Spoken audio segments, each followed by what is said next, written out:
Okay, we're looking at it. Got the frame polished up a little bit.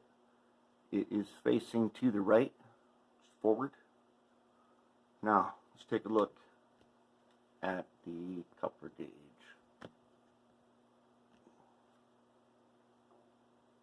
So as you can see, the coupler pad, mounting pad right here,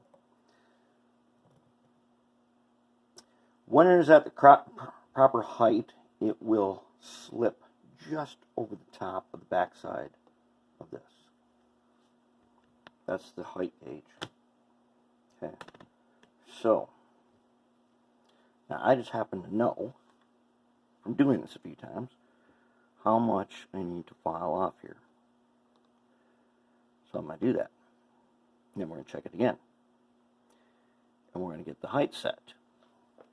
And then we are going to drill the hole, tap it for screw, or mounting couplers.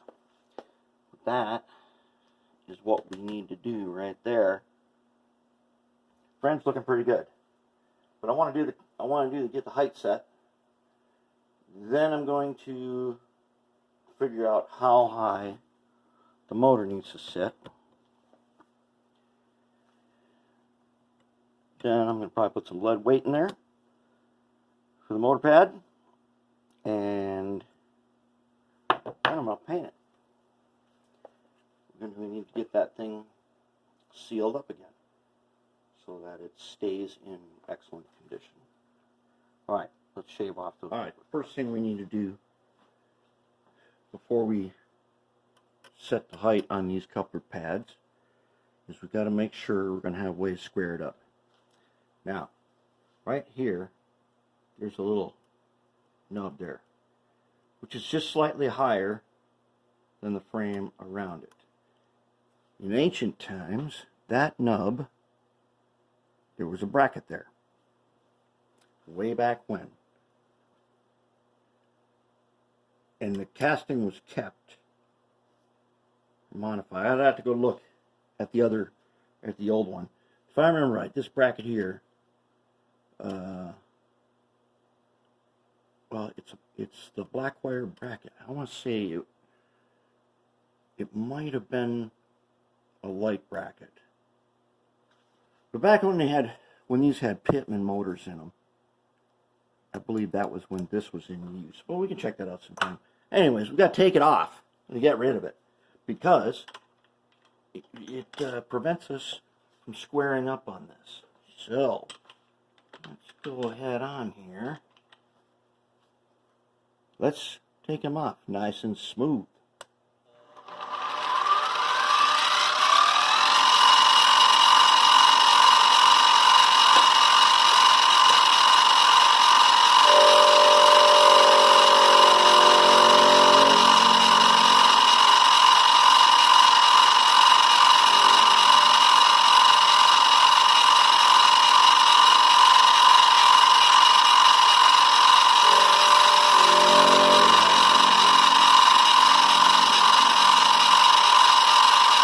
I think that ought to do it. That ought to be enough. We've got to take them all the way off. I'm just going to make sure that we can square this thing. Okay. Just let me quick clean that for a second.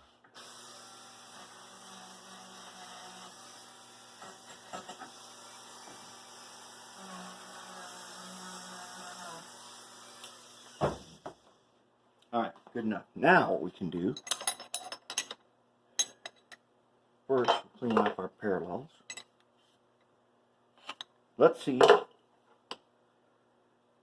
Now what I don't want to do is there are some tabs on here that I don't want to crush. And I won't have to crush them as long as I know that I can square up this frame. Okay.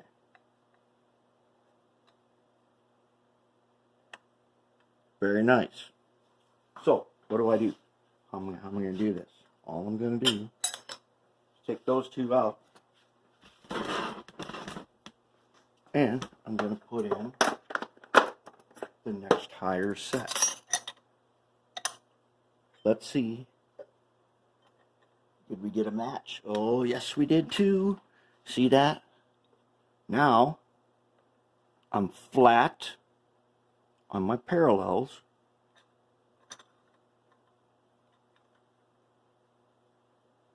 And I'm locked in the vise. So why is that important? I'm going to tell you why this is really important. I'm going to tell you from horrifying personal experience that you need to do that. This is why. And why I'm using a tool that big. So here's what happens. Okay. So I get down here like this, right? If this tool is too small, and I'm over here like this, and I get too close to the edge, guess what happens then? This thing, especially a small one, pulls the whole frame up, bends it, puts a big bite into the pad, wrecks it. We don't want to wreck it. We want to shave it down to the perfect height. So what I need is to have a tool that essentially has to stay on the pad the whole time. Got to do my pattern and not leave the pad. And not get super aggressive. So let's try it. I'm going to let you zoom in a little bit so you can see. I think you'll be able to see from here. So I'm going to make pattern.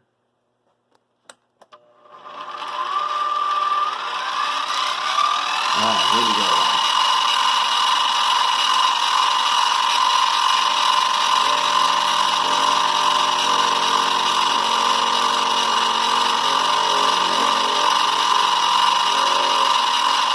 Well, the reason for the parallels is this puts force down on it, and there's got to be something under there to support it, or else it'll just bend it.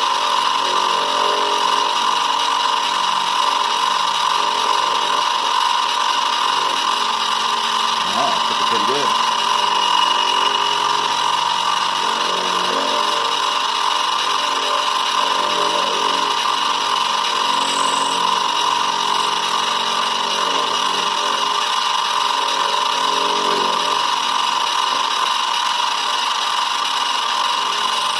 Okay. Hold it.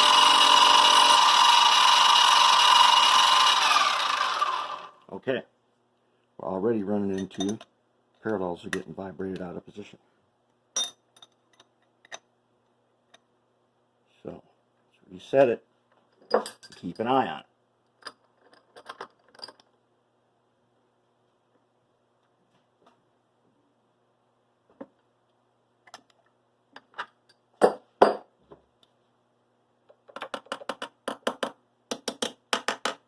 Okay.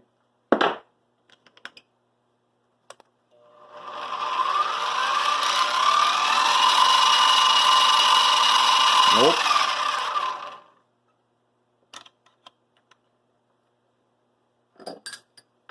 Gotta be very careful with this.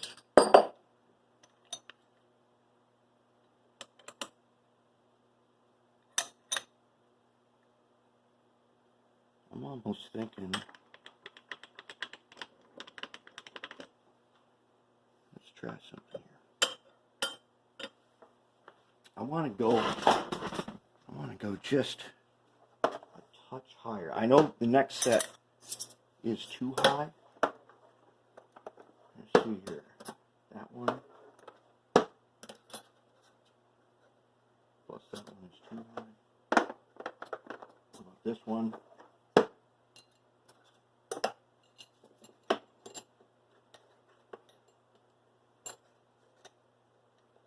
Yeah, let's try this. We're going to stack them. That's awfully close, isn't it? Maybe that's too close for comfort. Okay. So then what we're going to do, we're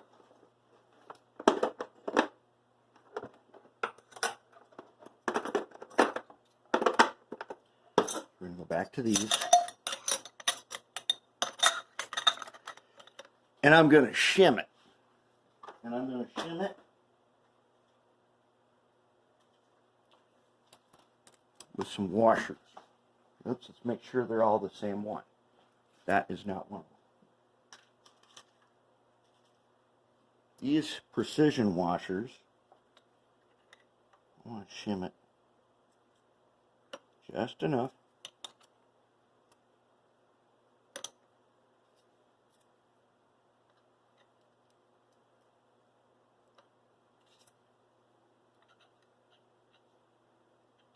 All right, now, oh yes, okay. What I want to do is get farther away from these things that we need to keep. And then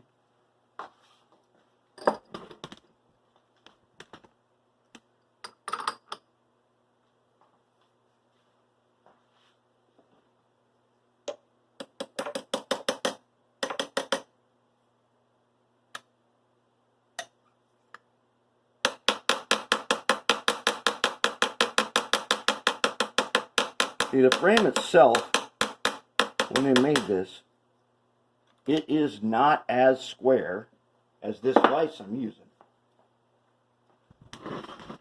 Okay, so let's see what we got now.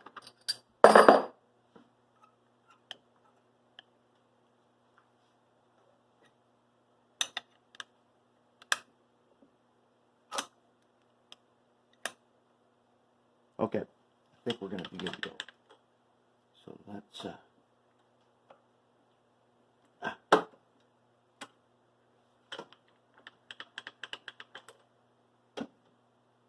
okay.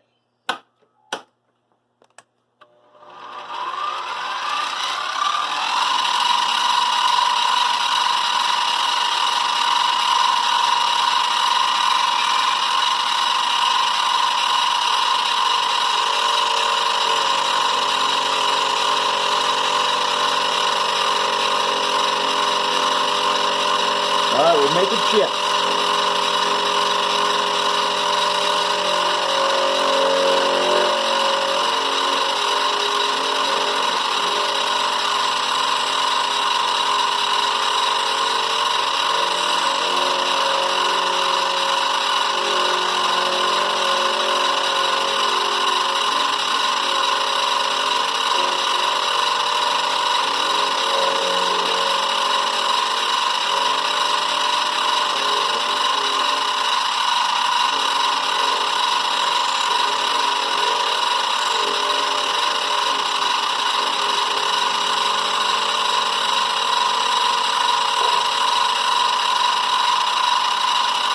Take a look. Okay, we might be pretty close now. So let's go find out. Over here, we'll check it.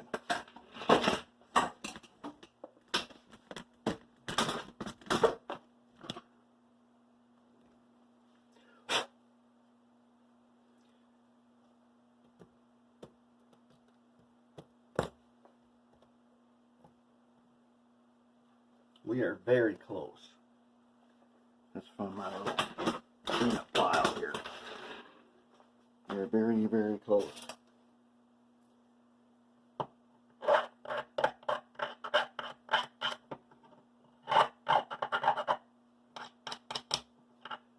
Okay, get some of this flash off.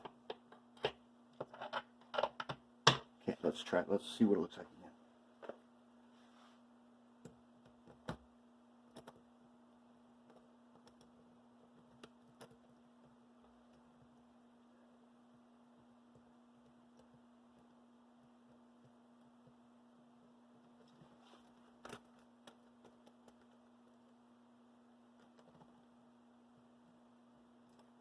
Alright, everybody on the track. And there. Now, did we get a match? Almost. We're almost there. Okay, so what I'm going to do, I'm going to go ahead. I'm going to finish this guy. I only need to take off a tiny bit more. You already seen how I'm going to do it. And then I'm going to take them outside. I'm going to paint them. And then we're just going to have to wait till tomorrow. It's looking pretty good so far. Nice and shiny. I'm going to wash it.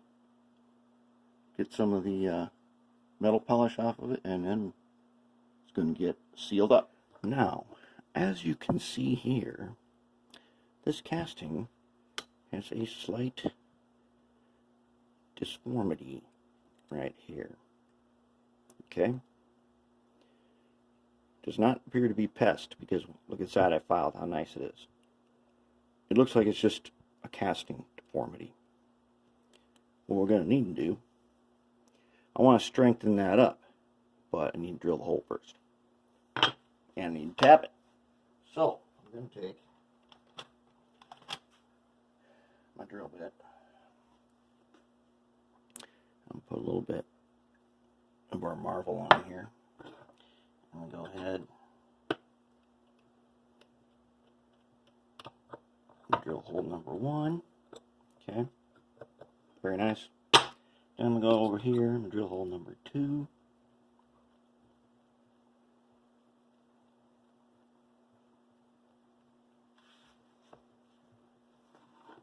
This hole is a little bit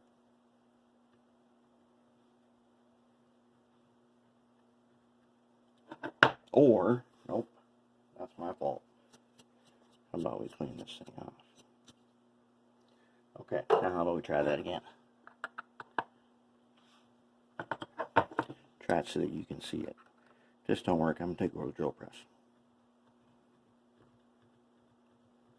Oh, my drill. Alright, I'm taking this over the drill press. 1/16 inch hole. Then I'm going to come back and tap it. Before we tap it, let's do this. I want to strengthen this up a little bit, and then I'll have to drill the hole again, but that's no problem. So I'm going to take the old super glue here. Get it all over here, just like that. This is going to plug up the hole, but we'll just drill it again. Then I'm going to take some baking soda from this towel. Alright. Now, I have created, yes, remember when I told you could synthesize bromide in the argon matrix because it is expert in solid, not gaseous form? Anyways, I have now created a super hard resin to strengthen this pad. So now I can take my drill bit again and I can drill them. Okay.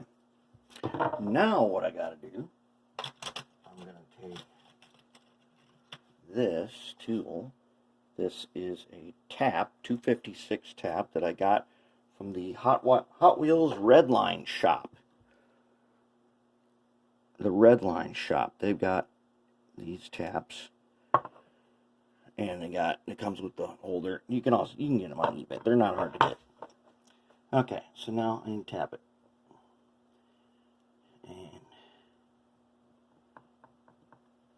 usually I can just go right through. Sometimes if it's really hard, like if this is steel, and you got to go back and forth like this a lot. Okay, so we tapped it. So now a screw is threaded for a screw, because some people are like, well, how come you don't just body mount the couplers? Because I don't like body mounted couplers. They don't have strength. These couplers are going to be mounted with a screw to a pad that is connected directly to the frame. You know, the frame bone, it's connected to the arm bone, it's connected to the knuckle bone, and we got a really good strong coupler pad in. Alright, now I was trying to think, do I want to paint this first? Do I want to set the height first? I think I want to paint it first, since I washed it already, and I want to get it all sealed up. We're going to use Amazing Goop for the piece that goes in here. So, and that's okay if it's painted first. I want to paint first because it's going to take, it's just going to take a while for it to dry.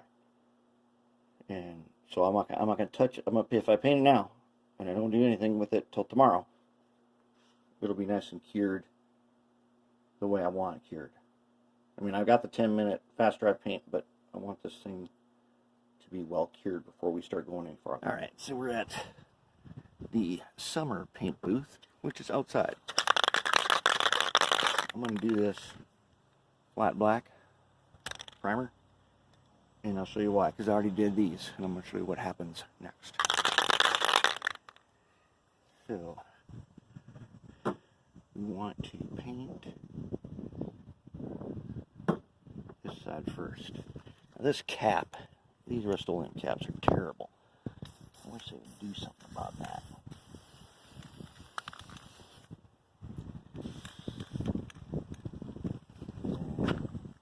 All they do is get paint all over you. And this particular primer, one of the reasons I like using it is you can go on pretty thick with it, and it's not going to appear super thick. Now, we're going to give that a second, and we're going to flip it over. Okay, now, what happens when we're done? Now, these are primered. Black. I'm going to give it a clear coat. Now, I'm only painting one side. I'm not trying to get all around it, because the inside needs to still be conductive. So I'll do that by hand after it's all wired up and stuff. Okay, so now I'm going to go ahead and use this satin. Use a little satin on this. I don't want it to be super glossy because I'm not decaling it, and I don't want it to be super flat. I want it to be just in between a little bit, because I am going to do some other stuff to it. And I did check. So when these daylight locomotives are cleaned up, they're kind of glossy, but we're not going to make it super glossy. We've got to make it look plausible. All right.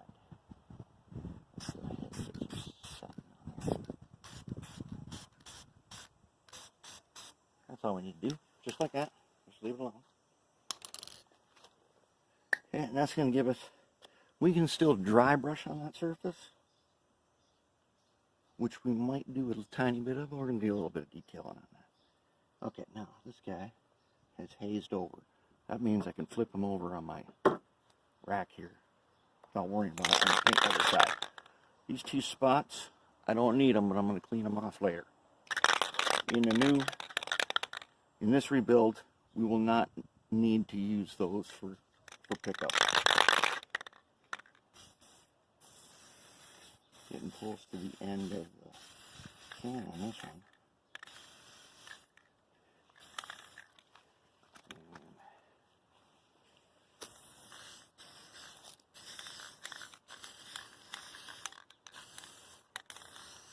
When it comes time to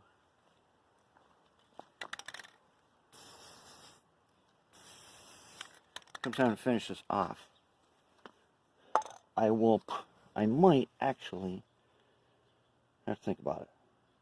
Might actually gloss the top. I'm not sure yet. The inside, because I like it to be smooth surface where I can see anything that's happening. But there we go. Now we need to leave them alone till tomorrow, and then we'll be able to start again.